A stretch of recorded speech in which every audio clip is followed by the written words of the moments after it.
Got it. We got it lit with a lot of flame and a lot of color, and still a lot of flame and a lot of color at the back end of that race boat. And there, that goes away, and our defending Gold Cup champion is away from the dock still with a couple of flames just brewing right there on the back deck, right underneath the horizontal. Sure, it's a great photo op for our photographers. I'm sure Mr. Denslow, Crisp, and Erickson was down there. We'll see if they captured those images of that flame, as Brad described, coming out of the brand new U-1 Miss HomeStreet bank is Jimmy Shane. He cuts through the Grand Prix course as well, Brad. Did you and I not get a memo about the race course? Boy, if they run on this one this weekend, this will be Bristol on water here in Detroit.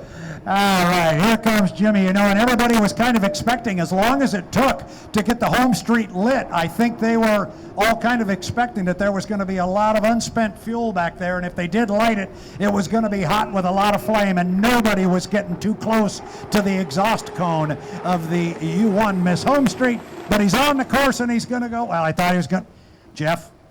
Maybe we didn't get the memo. Maybe the water passed the Whittier and down to the Belle Isle Bridge turn. And Brad, that has been suspect on this race course in the past. We've seen several blowovers down there, but I might run up top here after the Madison runs to see if this is what they're doing, just running the short course. I got it, Jeff. There are some paddle boarders down at the far end of the race course that have shown up. And so for safety purposes, they're telling the guys to stay on the small course.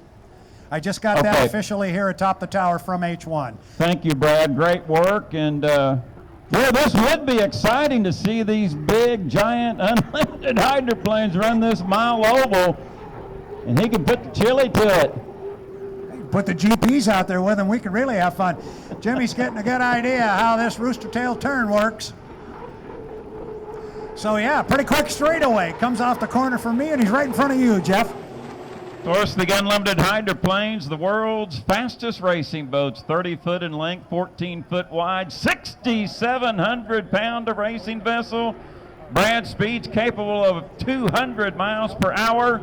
Of course, we're not seeing that here right now. We won't see it in competition. What do you think at the end of each shoot here in Detroit? A $1.80, $1.85? I would think so. That sounds about right. But whatever they do, when they run that long straightaway up the backstretch and come up here to the rooster tail turn, they come off that great big turn down there at Belle Isle where they don't scruff off very much speed. So they probably exit that Belle Isle turn with as much speed as they do on any race course. And then they've got that long straightaway.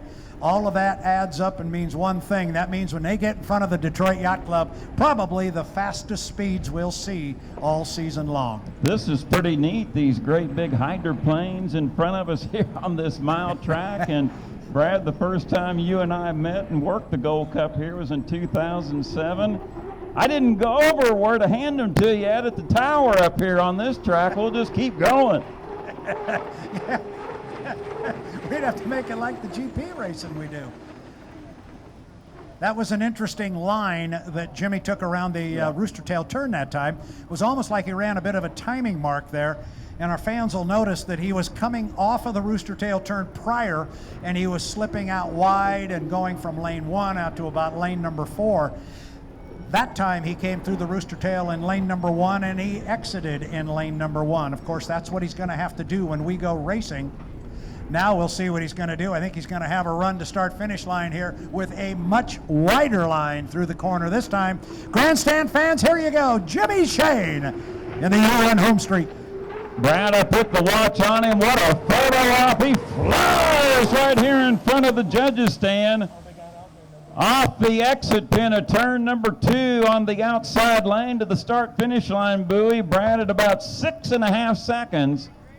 So this is a valuable time for these drivers running this short course. They can work on those timing runs, entering turn number 2 or exiting turn number 2. Come to this line, Brad, as I like to say, at full tilt, full throttle.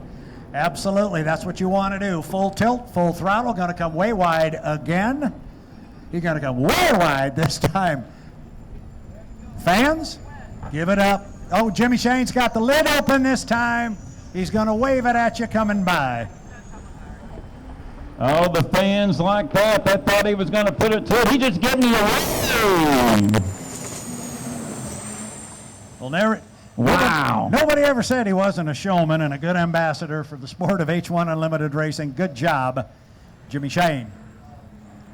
Greg is down there from the Rowdies. He liked that as well. He gave it a fist bump. Looking good, sir. Good to see you. Thank you. So we'll see what Mr. Shane wants to do.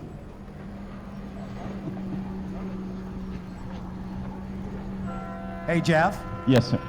I've got an average lap speed for Jimmy Shane and the HomeStreet Bank on the GP course. You want to take a swing at it? Let me take a swing at that, Brad. I'm going to say He was running pretty wide. Running pretty wide. I'm going to go at about the 142.385 clip.